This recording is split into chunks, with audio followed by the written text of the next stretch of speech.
Well, hi, everyone. Welcome back to my Central Coast Market Update podcast. And listen, hit like if you find this information useful. And I do think you're going to want to share this episode because I'm going to go over an experience I had personally with a seller that got involved with some shysters out there, fraudulent folks. And I'm going to share with you information about how these people work as it pertains to taking advantage of buyers and sellers out there in the real estate world.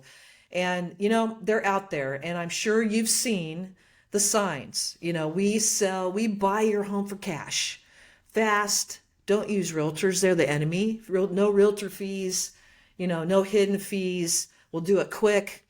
And I'll tell you, it's easy to get hung up with them. In particular, the elderly and financially strapped people, and you wonder, well, how on earth do they find you? How do they do this? Well, it's not hard to do some research online and get demographics in neighborhoods of people that have owned their home for a long time, what looks like it might be elderly folks, and then they start sending out mailers.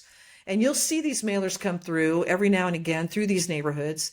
You will see advertisements. I'm sure you've seen them on TV, signs by the road, as I said, and then on the internet as well. And the older folks or someone that's really desperate to sell their house, they want to get it done. And, let's face it, listing your home, it's a pain. And, you have to keep it clean and people are coming through and it can. It's not the most fun you'll ever have as a seller, right? So these fraudulent shyster folks know words, phrases to say, hey, you don't have to put this on the MLS. You don't have to have a lockbox on. You don't have to talk to a realtor about selling your home. And it all sounds really good because they just want to move on with it, not go through all of that. So then they hook you in. These folks are fishing. They're trying to get people out there and they're hooking people. Or else they still would not be doing this, right? These fraudster hacker people somehow are making money and it's a numbers game for them. So unfortunately, this gal got involved with someone. She was wanting to sell her home. And fortunately, she had a friend that said, this just doesn't sound right. Do you mind if we run this by Cindy? And brought me the contract. Fortunately, they had the contract that was finally sent to them after some back and forth. This wasn't what was not sounding good to this woman's friend. And having an advocate or someone that can go, like if it's your family member or this friend that said, man, this doesn't sound right, is really important for especially the elderly and someone you don't always know when people are financially strapped, but if you get an inkling, it's just so easy to get hung up in this when you're in that situation. So there's some red flags here that I'm going to start out with, and then I'm going to go over some things in this contract that most of you are going to say, how on earth would someone sign this? Someone desperate, someone that wants to move their home quickly and go through, and you would be surprised at how many people will not read it. They just want to get it done. So first and foremost, these folks, this woman contacted these people. They had an ad online, caught her attention, quick, fast. That's how she wanted to do it. So it was a group of people. Normally that's what happens. There's maybe 3 or 4 in this group. One might be a lender and one might be someone who's a handyman or contractor and they're trying to do this all to make money, mostly targeting, again, older folks that might have a home that's dated or needs some work, okay? So she contacted these people, and right away, the one person said, I have a real estate license, which, okay, there's a lot of people that have that don't actually work out of an office, okay? This person has a real estate license and was making a big deal out of that. But I'm acting, they said, as a principal, not a real estate agent. So we don't want realtors involved here. And so what does that do? That made this person feel a little bit like, a little more trust because they do have a license.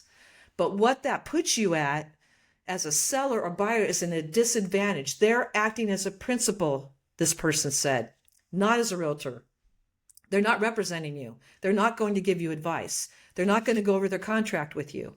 So you are in a vulnerable situation when they have a license and know how this all works as it pertains to contracts. And they did say, oh yeah, we don't use all that language and all the pages of those realtors and how they use their contract.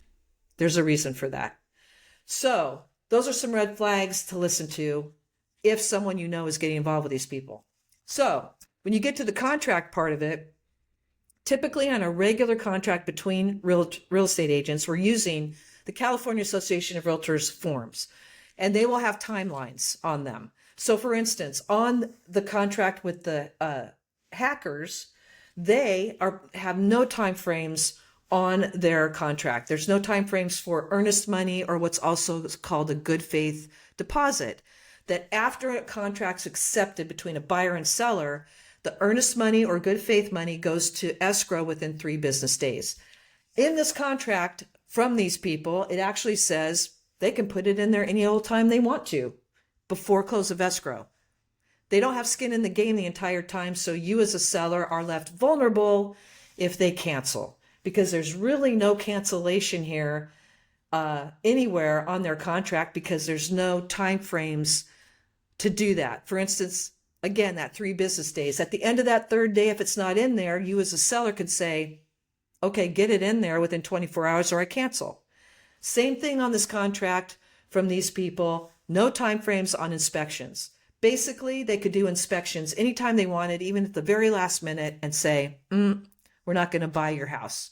So those time periods, usually for inspections, it's 17 days for a buyer. And at that end of the 17 days, they remove that contingency, renegotiate if there's any kind of detrimental thing found on a house, or they cancel. So none of those time frames exist on this contract. It's very open-ended, protecting only the buyer, really. So then you get to a buyer has to show you a proof of funds. These people, on all their advertisement and when they spoke with this woman, they're doing a cash offer. No appraisal, none of that. Well, when they showed their proof of funds, it was actually a pre-qualification letter that they were using private money, which means you've also heard it referred to as hard money lenders. And they were qualified up to a certain amount. So that was going to have to have an appraisal done and go through all the loan process, contrary to what they said about it being all cash. So another red flag. So when you get into this contract, and I'm giving you information right off of this contract that's written in here. So then you get to this marketing and accessibility, okay? Accessibility, rather. So what this paragraph says is that at any time, now remember, they were talking about people not going through, you not having to have your house open all the time. In this paragraph, what these people are trying to do, again, a house that needs some repair, they want to test the market. So they have the right, with you signing this contract, to bring through realtors, put it onto the MLS to test and see if there's any interest, bring contractors in to mock up the house and put it out there to see if they would make their money back on whatever they're going to invest in it. And so they're leaving you vulnerable to be on the MLS and have all these different people come through at any time according to their contract. Also a red flag. They're doing this testing and they're not really interested in your house yet. They want to see what kind of money they're going to make, all the while wasting your time holding it up in escrow. Not a good thing for a seller. So then you get to this one page, and this is kind of funny to me.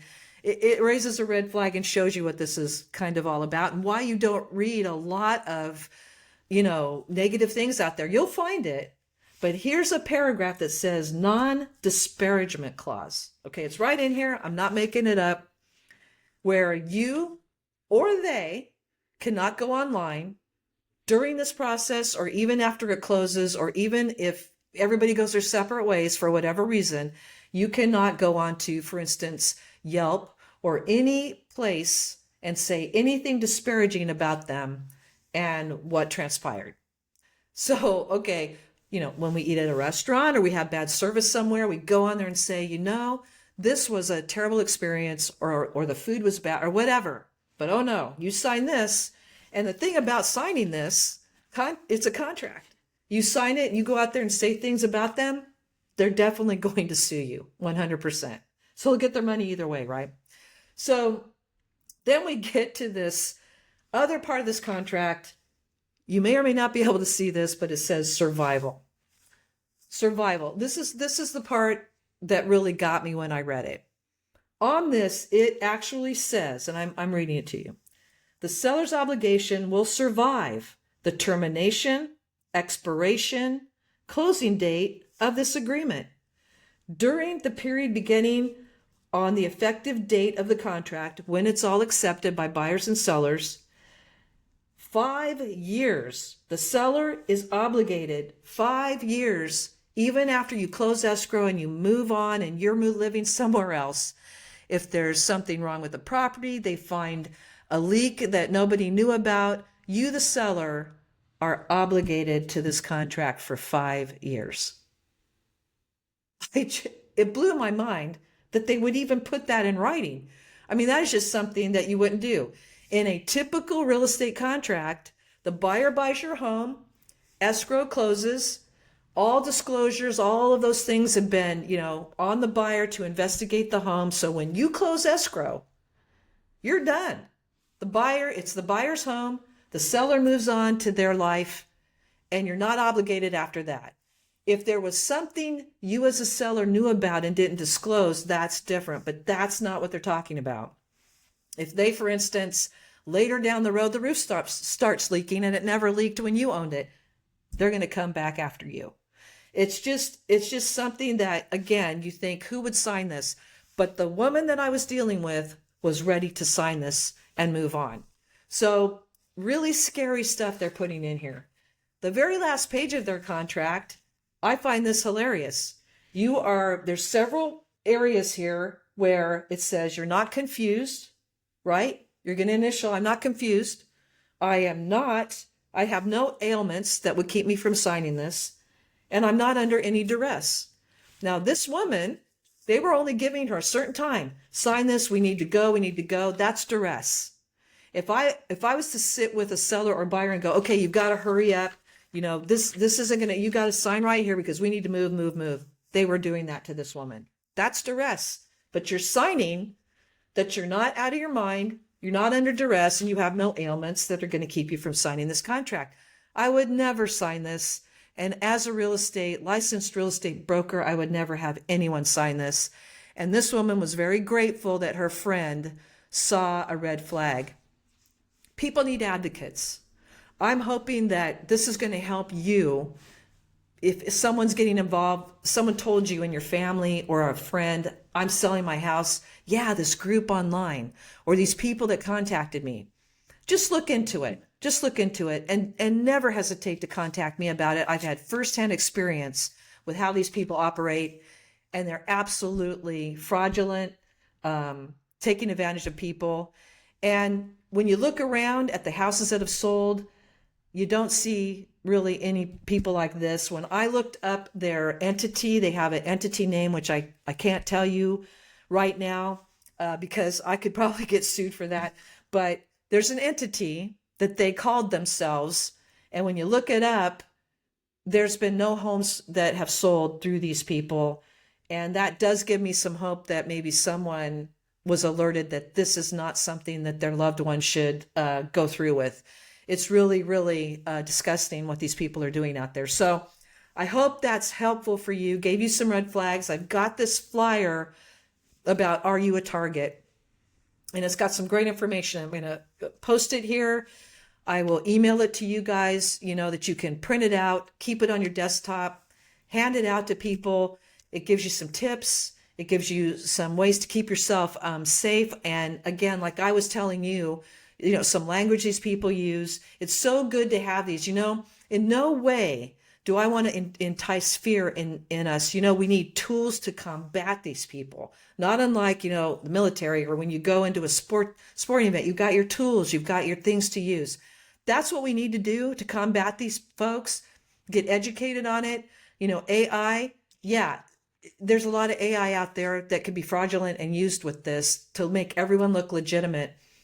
You just want to have, okay, what was that Cindy said about this? Oh, let me refer to this flyer. Okay, that's what I'm seeing in this email. I better delete it, report it to spam, whatever you have to do to keep these people away from you, your family, or your loved ones, okay? So hopefully this information was useful to you. Contact me for any questions. If you've been involved with something like this or you've heard about it within your friends or family, let me know and I'll get on it for you. Okay. All right. Thanks for listening today. Please do share this episode. I think it's real important information. And listen, we'll see you next time.